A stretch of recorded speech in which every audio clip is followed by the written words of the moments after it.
गृहोपयोगी साहित्याची खरेदी करताय तर आजच आपल्या टेकेट सुपर मार्टला भेट द्या। कडधान्य, डाळी, साबण, ब्रँडेड कपडे, शूज, सायकल, कॉस्मेटिक्स हे सर्व मिळण्याचं एकमेव ठिकाण म्हणजेच टेकेट सुपर मार्ट। 5,000चे भरपूर डिस्काउंट, कमीत कमी 4,999च्या खरेदीवर 5 किलोमीटर पर्यंत मोफत घरपोच सेवा। पत्ता पंचवटी चित्रमंदिर जवळ 332 रोड, संपर्क 92 97 97 50 00।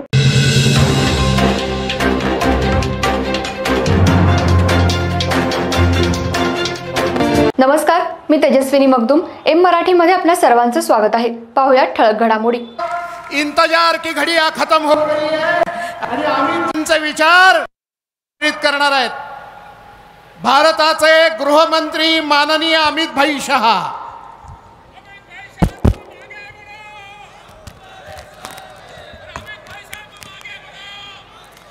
मेरे साथ बोलिए, भारत माता की।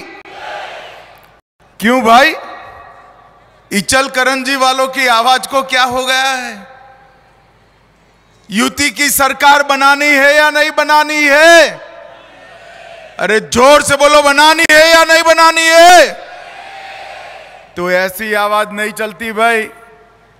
मोदी जी दिल्ली पहुंचने वाले हैं, मोदी जी तक आवाज जानी चाहिए। इचलकरंजी में भाजपा वाले इकट्ठा हुए हैं।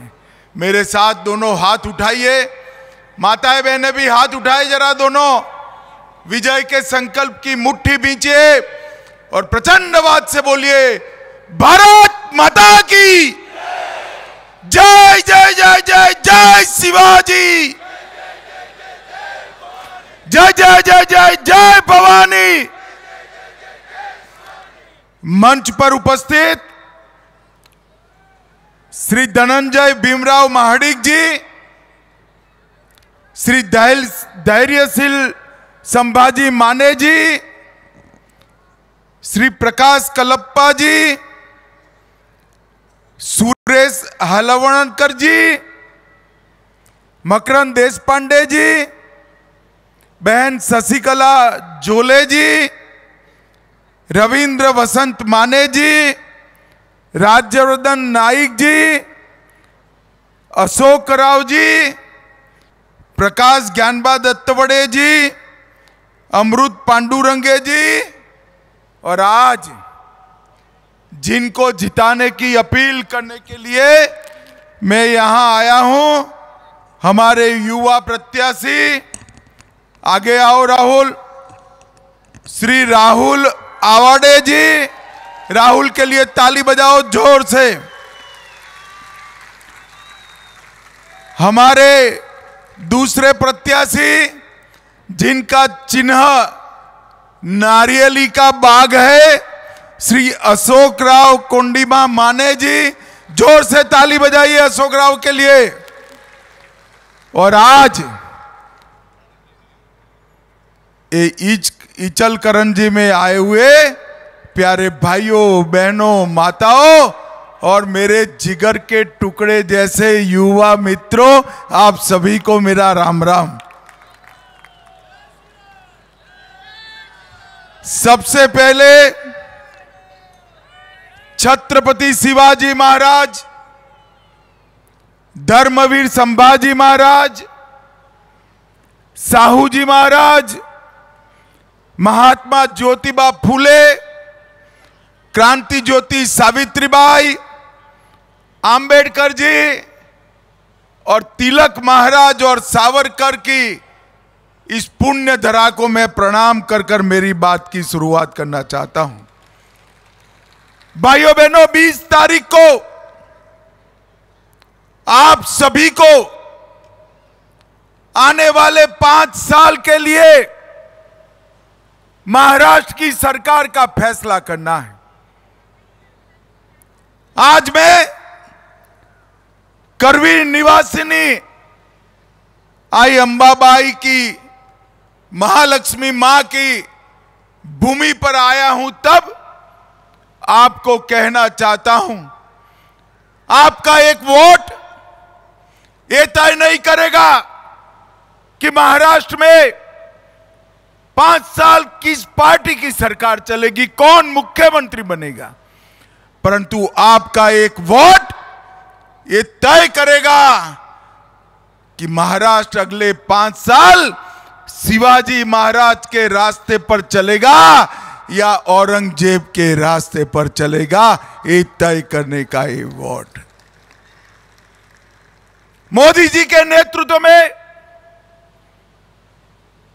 हमारे मुख्यमंत्री एकनाथ शिंदे जी, भाजपा के वरिष्ठ नेता देवेंद्र जी,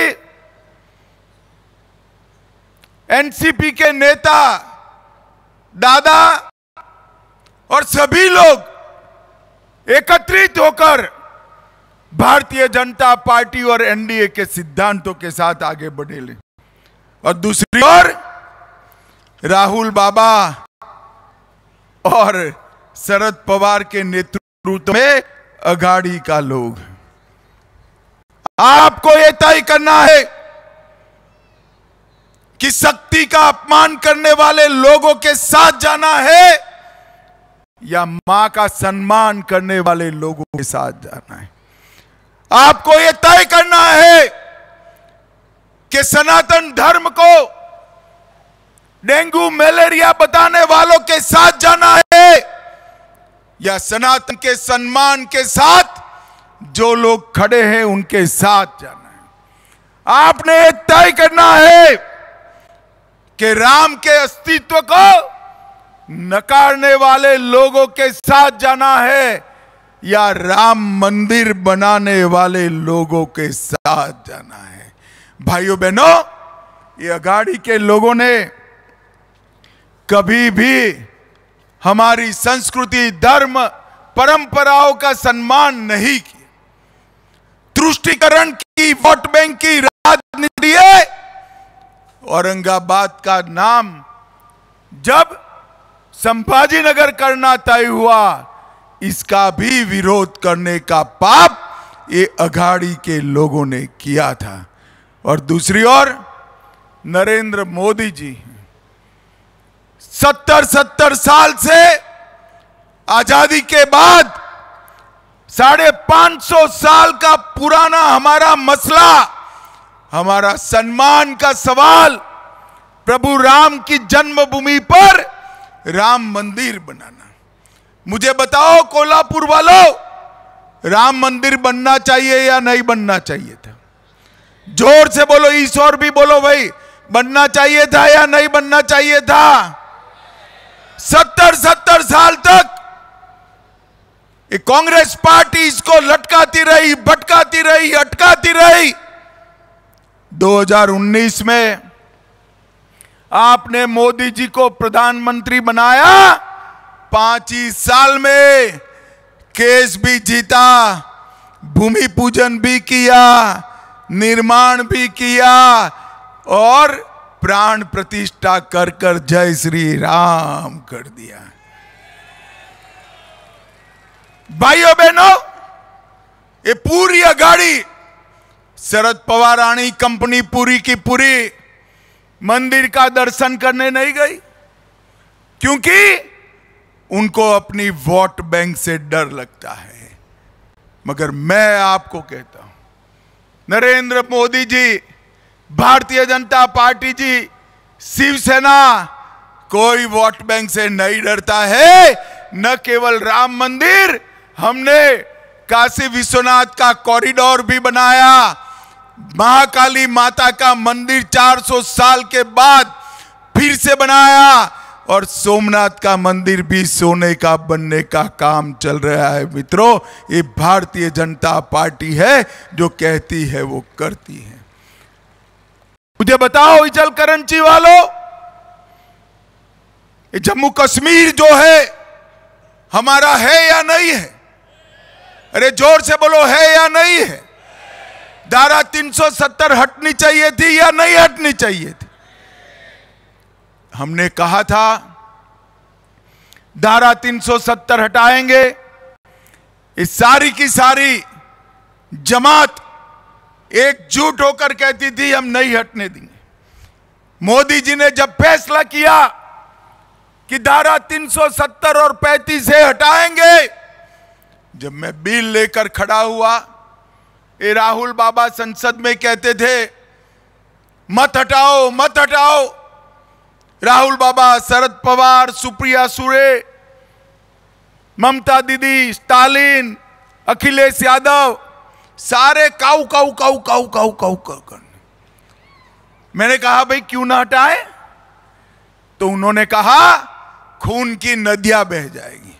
राहुल बाबा 6 साल हो गया, खून की नदियां छोड़ो, किसी की कंकड़ चलाने की हिम्मत नहीं है, कंकड़ चलाने की। ये नरेंद्र मोदी सरकार है, ये भारतीय जनता पार्टी एनडीए की सरकार है। किसी की हिम्मत नहीं है हमारे कश्मीर को भारत से अलग करने की। मगर इनकी हिम्मत देखिए, अभी वहां कांग्रेस पार्टी नेशनल कॉन्फ्रेंस के साथ प्रस्ताव पारित करती है कश्मीर में कि हम धारा 370 को वापस लाएंगे। राहुल बाबा, महालक्ष्मी मां की भूमि पर कहकर जाता हूं, कान खोल कर सुन लो।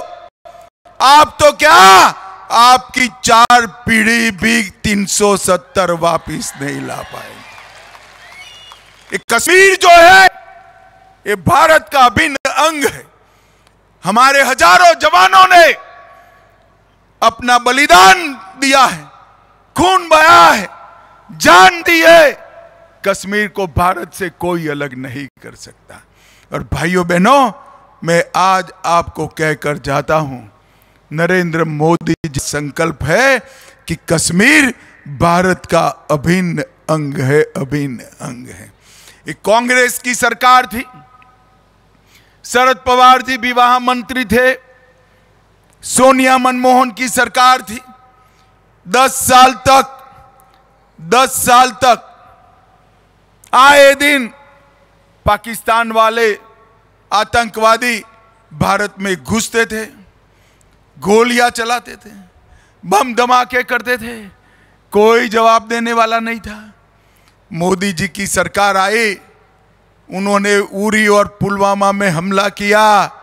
मोदी जी ने 10 ही दिन में पाकिस्तान के घर में घुसकर सर्जिकल स्ट्राइक और एयर स्ट्राइक कर कर आतंकवादियों का सफाया करने का काम नरेंद्र मोदी जी ने किया। मोदी जी ने देश को सुरक्षित किया है, मोदी जी ने देश को समृद्ध करने का काम किया है। एक और मोदी जी के रूप में डेवलपमेंट करने वाला व्यक्ति है, और दूसरी ओर राहुल बाबा एंड पवार साहब डिवाइड करने वाले लोग हैं। एक बार विकास की बात होती है, दूसरी ओर जाति की बात होती है। एक और देश को दुनिया में तीसरी बड़ी अर्थव्यवस्था बनाने की बात होती है, देश के विकास की बात होती है, और उस ओर 3 परिवारों की विकास की बात होती है। और राहुल बाबा विदेश में जाकर कहते हैं, यहां कहने की हिम्मत नहीं है उनमें, वो विदेश में जाकर कहते हैं कि हम भारत में से आरक्षण को हटा देंगे। एसटी, एससी, ओबीसी, इसके आरक्षण को हटाने की बात अमेरिका जाकर करते हैं। राहुल बाबा, कान खोलकर सुन लो, जब तक भाजपा का एक भी सांसद है, एनडीए का एक भी सांसद है, एसटी, एससी, ओबीसी के आरक्षण को आप हाथ नहीं लगा सकते हो, हम उसको हटने नहीं देंगे। और साहब देखिए कैसे झूठे लोग हैं, कई बार किस प्रकार से झूठ पकड़ा जाता है। एक सभा थी राहुल बाबा की, सभा के अंदर वो संविधान हाथ में लेकर बोलते थे, संविधान की प्रतियां भी बांटी। जब प्रति को देखा गया, संविधान को देखा गया, तो ऊपर ही सिर्फ संविधान था, पूरा पुस्तक कोरा था, अंदर एक भी शब्द नहीं लिखा था।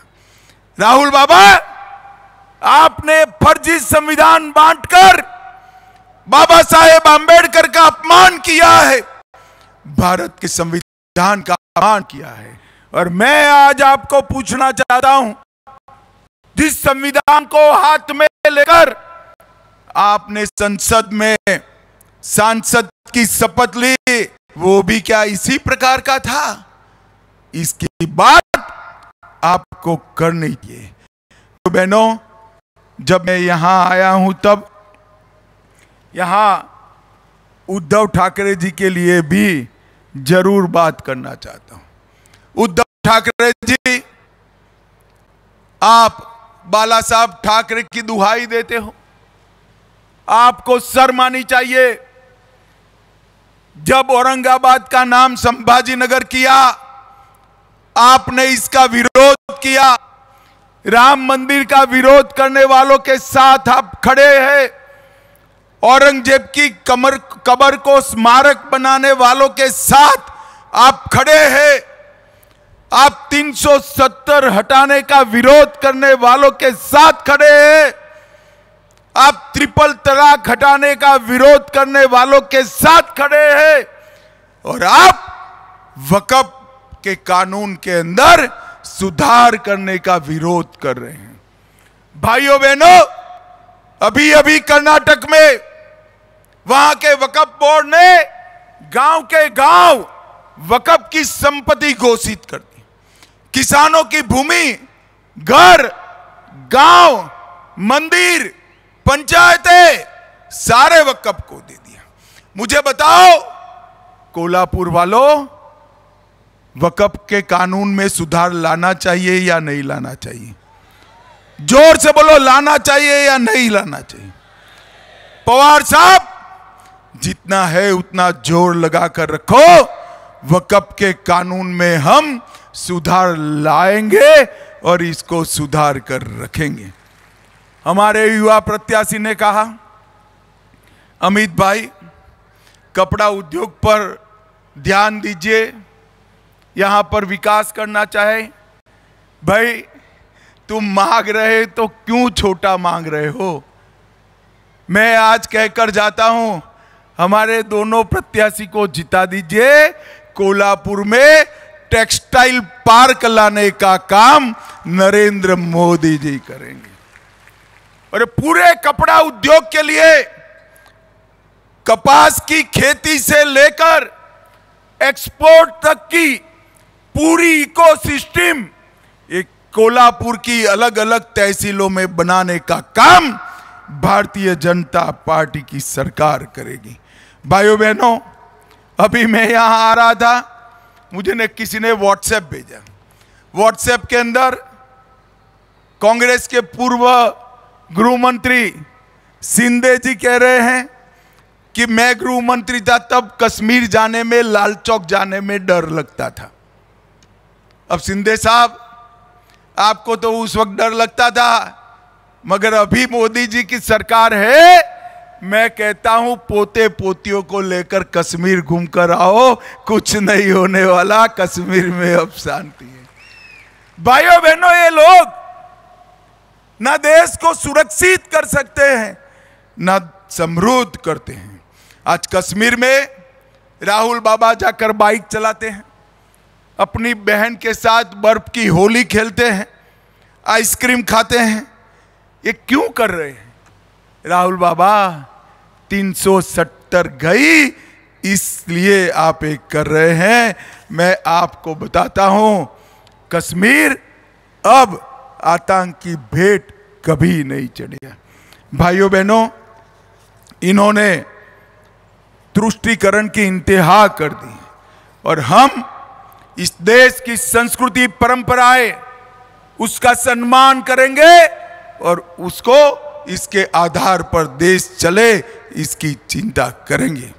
इचलकरंची में मैं आया हूं तब नमो शेतकारी महासम्मान निधि और पीएम किसान योजना के तहत 4,50,000 किसानों को एनडीए की सरकार ने 12,000 रुपया दे का काम किया है। 187 करोड़ रुपया दिया। और इचलकरंची वालों, ये जो 12,000 दिया है ना, युति का सरकार बना दो, 12,000 को हम 15,000 करने का काम करेंगे। ये माताओं बहनों का सम्मान किया। अभी 1500 रुपया हर महीना आ रहा है ना आपके बैंक अकाउंट में, आ रहा है ना। अब 1500 नहीं आएगा। 23 तारीख के बाद अगले महीने जब पैसा आएगा 1500 की जगह 2100 रुपया आएगा, 2100 रुपया आएगा। मोदी जी ने 4,06,000 लोगों को 5 लाख तक का पूरा इलाज मुफ्त किया है। इसके साथ और 5 लाख रुपया हम जोड़ेंगे, 10 लाख तक का पूरा इलाज फ्री होगा। और किसी भी आय वर्ग के 70 वर्ष से ज्यादा उम्र वाले नागरिक को और 5 लाख रुपए की राशि, मतलब एक परिवार में 15 लाख रुपए का इलाज मुफ्त कर दिया जाएगा। सिर्फ यहां पर 48,301 ही असेंबली कॉन्स्टिट्यूएंसी में घर बनाने का काम किया। 2,31,000 परिवारों को उज्ज्वला का गैस का सिलेंडर दिया और इसके साथ साथ 2,47,000 लोगों को घर देने का काम किया है। कोल्हापुर जिले के 24 railway station Hatkanangale, Jeur, करड़, Kolhapur, Kurduwadi, Lonand, Lonavala, Miraj, Pandharpur, Pune general, Sangli, सतारा, ये सारे रेलवे स्टेशन 24 रेलवे स्टेशनों का महाराष्ट्र में नए बनाने का काम नरेंद्र मोदी जी कर रहे हैं। और भाइयों बहनों, अकेले यहां पर कोल्हापुर में 4400 करोड़ रुपया, national highway 48, Pune Bangalore corridor, जिसमें सतारा कगल खंड को 6 लेन का करने का काम चल रहा है। नेशनल हाईवे 166 रत्नागिरी कोल्हापुर खंड 4 लाख करने का काम 4 लेन करने का काम 2800 करोड़ से चल रहा है। नेशनल हाईवे 60 1800 करोड़ रुपया, खेड़ सिन्नर कोल्हापुर पुणे वंदे भारत ट्रेन शुरू की।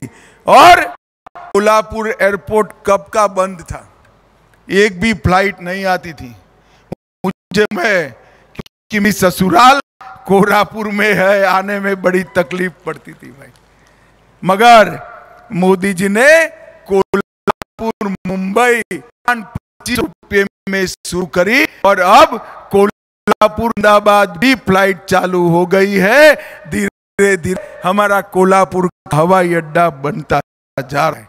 32 करोड़ खर्च से सांगली कोल्हापुर जल भराव जो होता था उसकी योजना बनाई और 50 करोड़ से तेंबू लिफ्ट इरिगेशन का काम नरेंद्र मोदी जी ने चालू कराया।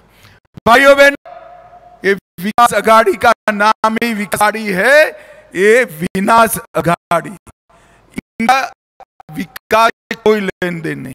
मैं यहां आया हूं तब शरद पवार जी को पूछता हूं, 10 साल तक सोनिया सरकार चली, शरद राव आप उसमें मंत्री थे, आप महाराष्ट्र के लिए आपने 10 साल में क्या किया, क्या दिया मुझको? वो जवाब नहीं देते हैं। मगर मैंने कहा बेटा हिसाब लेकर आया हूं, हिसाब लेकर आना चाहिए या नहीं आना चाहिए भाई? जरा जोर से बोलो, हिसाब लेना चाहिए। 2014 तक कांग्रेस सरकार मारो केंद्र से 1,91,000 करोड़ रुपया दी, 1,91,000 करोड़ इतने महाराष्ट्र को। और मोदी जी ने 14 से 24 में 10,15,890 करोड़ रुपया देने का काम किया। कहां सर आपका 1,91,000 और कहां मोदी जी का 10,15,000 करोड़ रुपया? ये अंतर है। मोदी जी और इसकी सरकार में। मोदी जी पूरे देश को विकसित करना चाहते हैं और मोदी जी ही शासन में, एकनाथ शिंदे और देवेंद्र फडणवीस और दादा के शासन में 2 साल से पूरे देश में एफडीआई सबसे ज्यादा अगर कोई एक राज्य में आ रही है तो ताली बजाना आप लोग, हमारे महाराष्ट्र में एफडीआई देश में सबसे ज्यादा आ रही है। और शरद पवार झूठ फैला रहे हैं कि महाराष्ट्र के अंदर इन्वेस्टमेंट नहीं आता। शरद बाबू, आपकी याददाश्त थोड़ी ढीली हो गई। ये आपके जमाने की बात है जब महाराष्ट्र इन्वेस्टमेंट में पिछड़ गया था। शिंदे और देवेंद्र ने यहां पर 2 साल से देश में सबसे नंबर 1 पर एफडीआई इन्वेस्टमेंट प्राप्त किया है, नंबर 1 पर प्राप्त किया है। भाइयों बहनों, मैं आज यही कहने आया, जो कमल और नली का दोनों निशान पर बटन दबाइए और हमारे किसी को जिताइए। जिले में जहां जहां है कम वोट दीजिए, मुसलमान को दीजिए, गली को दीजिए या नारियल बाग को दीजिए, वोट नरेंद्र मोदी आने वाला है, नरेंद्र मोदी तक। दोनों प्रत्याशी आगे आओ जा रहे हैं। हमारे दोनों प्रत्याशी को बहुमत से जिताओगे क्या? अरे जोर से बोलो, जिताओगे? कमर पर बटन दबाओ, मोदी जी के हाथ मजबूत करो, महायुति सरकार बनाओगे। दोनों हाथ उठाइए, ये दोनों हाथ विजय के संकल्प की बींच कर बोलिए, जय श्री राम, जय श्री राम, भारत माता की, भारत की, वंदे वंदे वंदे। झंझावाती त्या झंझावाती